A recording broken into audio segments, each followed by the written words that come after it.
మరోవైపు ముఖ్యమంత్రిగా రేవంత్ రెడ్డి పనితీరుకు మంచి మార్కులే లభిస్తున్నప్పటికీ ఆయన ప్రభుత్వ స్థిరత్వంపై ఎవరి సందేహాలు వారికి ఉన్నాయి.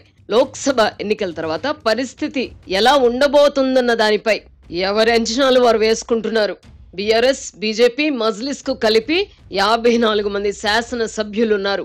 6 కాంగ్రెస్ సభ్యులు పక్క చూపులు చూసినా ప్రభుత్వం పడిపోయే ప్రమాదం ఉంది. ఈ నేపథ్యంలో బీఆర్ఎస్ కు చెందిన పలువురు ఎమ్మెల్యేలు తమ పార్టీలో చేరడానికి సిద్ధంగా ఉన్నారని, అయితే ముఖ్యమంత్రి రేవంత్ రెడ్డి నుంచి గ్రీన్ సిగ్నల్ లేనందున ఫిరాయింపులను ప్రోత్సహించడం లేదని కాంగ్రెస్ నాయకులు చెబుతున్నారు.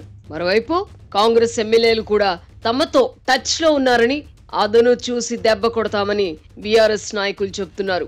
లోక్సభ ఎన్నికల వరకు ఇటువంటి ఊహాగానాలే సాగుతాయి. ఆ తర్వాత ఆయా పార్టీల గెలుపు ఓటములను బట్టి తెలంగాణ రాజకీయాల్లో ఎటువంటి మార్పులు జరుగుతాయో స్పష్టమవుతుంది. ఇక్కడ ఇంకా కొన్ని విషయాలు చెప్పుకోవాలి. బీఆర్ఎస్ తో పొత్తు వద్దని ప్రస్తుతం భావిస్తున్న బీజేపీ కేంద్ర నాయకత్వం చివరి క్షణంలో మనసు మార్చుకుంటే మాత్రం ముఖ్యమంత్రి రేవంత్ రెడ్డికి కష్టాలు మొదలవుతాయి. గత ఎన్నికల్లో బీఆర్ఎస్ గెలుచుకున్న మున్సిపాలిటీలలో ఫిరాయింపులను ప్రోత్సహించడం ద్వారా వాటిని హస్తగతం చేసుకోవడంపై కాంగ్రెస్ పార్టీ ప్రస్తుతం దృష్టి సారించింది. అదే సమయంలో శాసనసభ ఎన్నికల్లో తాము ప్రభావం చూపలేకపోయిన హైదరాబాద్, ఉమ్మడి రంగారెడ్డి జిల్లాలపై కూడా దృష్టి కేంద్రీకరించింది. బీఆర్ఎస్ కు చెందిన పలువురు నాయకులను ఆకర్షించడం ద్వారా పార్టీని పటిష్టం చేసుకోవడంపై కాంగ్రెస్ దృష్టి పెట్టింది. ఈ కారణంగా కాంగ్రెస్ పార్టీలోకి చేరికలు జోరందుకున్నాయి. అయితే జిల్లా పరిషత్లు, మున్సిపాలిటీలను హస్తగతం చేసుకోవడం వల్ల పార్టీ బలం నిజంగా పెరుగుతుందా అంటే అనుమానమే. ఎందుకంటే శాసనసభ ఎన్నికలు జరిగే నాటికి రాష్ట్రంలోని దాదాపు అన్ని జిల్లా పరిషత్తులు, మున్సిపాలిటీలు బీఆర్ఎస్ చేతిలోనే ఉన్నాయి. అయినా ఆ పార్టీ ఓడిపోయింది. స్థానిక సంస్థలు ఎవరి చేతిలో ఉన్నా సార్వత్రిక ఎన్నికల్లో వాటి ప్రభావం ఉండదని అనేక సందర్భాలలో రుజువైంది. ఇప్పుడు లోక్సభ ఎన్నికల్లో కూడా పరిస్థితులు అందుకు భిన్నంగా ఉండే అవకాశం లేదు. ఉదాహరణకు తాండూరుకు చెందిన మాజీ మంత్రి పట్నం మహేందర్ రెడ్డి శాసనసభ ఎన్నికల సమయంలో మంత్రిగా ఉన్నారు. అయినా తాండూరులోనే కాకుండా చుట్టుపక్కల నియోజకవర్గాల్లో కూడా బీఆర్ఎస్ ఓడిపోయింది. ఇప్పుడు ఆయనతో పాటు ఆయన భార్య, జిల్లా పరిషత్ చైర్పర్సన్ సునీతారెడ్డి కూడా కాంగ్రెస్ కండువా కప్పుకున్నారు. చేవెళ్ల లోక్సభ స్థానాన్ని కాంగ్రెస్ పార్టీ గెలుచుకోవడానికి వీరి చేరిక ఉపయోగపడుతుందో లేదో చూడాలి. లోక్సభ ఎన్నికలు భారత రాష్ట్ర సమితికి మాత్రమే కాదు, ముఖ్యమంత్రి రేవంత్ రెడ్డికి కూడా పరీక్షగా నిలవబోతున్నాయి. సేఫ్ జోన్ లో ఉన్నది భారతీయ జనతా పార్టీ మాత్రమే. గతంలో 4 స్థానాలు గెలుచుకున్న ఆ పార్టీ ఇప్పుడు 8 స్థానాలను గెలుచుకోవాలన్న పట్టుదలతో ఉంది.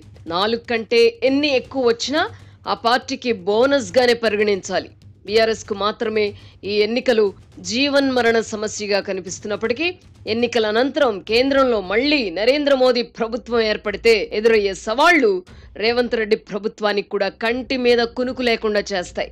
కాంగ్రెస్ ప్రభుత్వం 5 ఏళ్ల అధికారంలో కొనసాగడం బీఆర్ఎస్ కు మాత్రమే కాదు, బీజేపీకి కూడా ఇష్టం ఉండదు.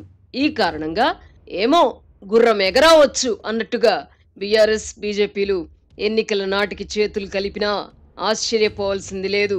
పొత్తు ప్రతిపాదనలను బీజేపీ కేంద్ర నాయకత్వం తిరస్కరిస్తున్నప్పటికీ భారత రాష్ట్ర సమితి మాత్రం తన వంతు ప్రయత్నాలు కొనసాగిస్తూనే ఉంది. బీఆర్ఎస్, బీజేపీ మధ్య లోపాయికారి అవగాహన ఉందని శాసనసభ ఎన్నికలకు ముందే ప్రజలు బలంగా నమ్మారు.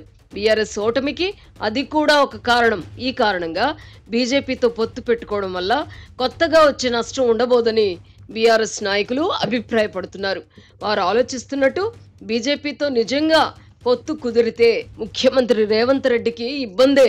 లోక్సభ ఎన్నికల్లో మోదీ ప్రభావం కనీసం 5% ఉంటుంది. దీనికి బీఆర్ఎస్ బలం కూడా తోడైతే కాంగ్రెస్ పార్టీ విజయావకాశాలపై ప్రభావం చూపకుండా ఉండదు. రాజకీయాలలో 2+2 4 కాకపోవచ్చును గాని ఆ 2 పార్టీలు కలిస్తే మాత్రం వారి బలాన్ని తేలికగా తీసిపారేయలేము. మనిషి బ్రతికితే రాజులా బ్రతకాలి, రారాజులా బ్రతకాలి. అందుకు మార్గం స్వర్గసీమ సుకేతనంలో భూమి కొనుగోలు చేయడమే. వెంచర్ ముగింపు పథకంలో భాగంగా మార్కెట్ ధరతో పోలిస్తే 33% ఆదా. ఓటమి తర్వాత ఉమ్మడి నల్లగొండ జిల్లాలో కేసీఆర్ నిర్వహించిన తొలి బహిరంగ సభ సక్సెస్ అయిందనే చెప్పాలి. కేసీఆర్ ను తెలంగాణ బాపూజీగా చిత్రీకరించడం ద్వారా తెలంగాణ సెంటిమెంట్ ను మళ్లీ కదిలించి ప్రజలకు చేరువయ్యే ప్రయత్నాలను బీఆర్ఎస్ చేస్తోంది. రాజకీయ పార్టీలకు గాని వాటి అధినేతలకు గాని ఎన్నికల్లో ఓడిపోవడాన్ని మించిన శిక్ష ఉండదు.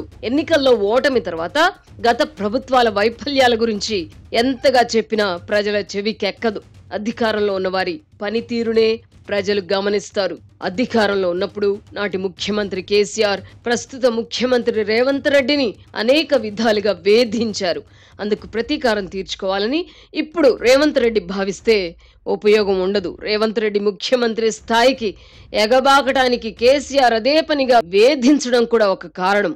గత పాలకుల పాపాలను ప్రజలు ఇట్టే మర్చిపోతారు. ఎమర్జెన్సీ అకృత్యాలను 2 ఏళ్లలోనే మర్చిపోయిన ప్రజలు దివంగత ఇందిరాగాంధీకే మళ్లీ పట్టం కట్టారు. 1989లో ఎన్టీఆర్ ను ఓడించిన తెలుగు ప్రజలు 1994లో కాంగ్రెస్ పార్టీకి ప్రధాన ప్రతిపక్ష హోదా కూడా దక్కకుండా తీర్పిచ్చారు. తుంటి ఎముక విరిగి ఆసుపత్రిలో చికిత్స పొందుతున్న కేసీఆర్ ను పరామర్శించినప్పుడు రేవంత్ రెడ్డిని పలువురు అభినందించారు. కక్షలు, కార్పణ్యాలు అధికారంలో ఉన్నవారికి మేలు చేయవని ఆంధ్రప్రదేశ్ లో చోటు చేసుకుంటున్న పరిణామాలు రుజువు చేస్తున్నాయి. మాజీ ముఖ్యమంత్రి కేసీఆర్ శాసనసభకు రాకపోవడాన్ని ప్రజలు గమనిస్తున్నారు. ఈ సమయంలో రేవంత్ రెడ్డి అండ్ కో దెప్పి పొడిచినంత మాత్రాన అదనంగా వనగూరే ప్రయోజనం ఏమీ ఉండదు. అధికారం తలకెక్కడం వల్లే కేసీఆర్ కు ప్రస్తుత దుస్థితి. ఈ నేపథ్యంలో కేసీఆర్ కుటుంబాన్ని టార్గెట్ గా చేసుకోవడం వల్ల ఫలితం ఉంటుందా ఉండదా అని ముఖ్యమంత్రి రేవంత్ ఆలోచించుకోవాలి. పడ్డవాడు చెడ్డవాడు కాదు. అందుకే రేవంత్ రెడ్డి ముఖ్యమంత్రి అయ్యారు. ప్రస్తుతానికి లోక్సభ ఎన్నికల గండం దాటడంపైనే రేవంత్ రెడ్డి దృష్టి కేంద్రీకరించడం మంచిది. బీఆర్ఎస్, బీజేపీ ఏ కారణం వల్లనైనా చేతులు కలిపితే ఎదురయ్యే పరిస్థితులను అధిగమించడంపై ఆయన దృష్టి పెట్టాలి.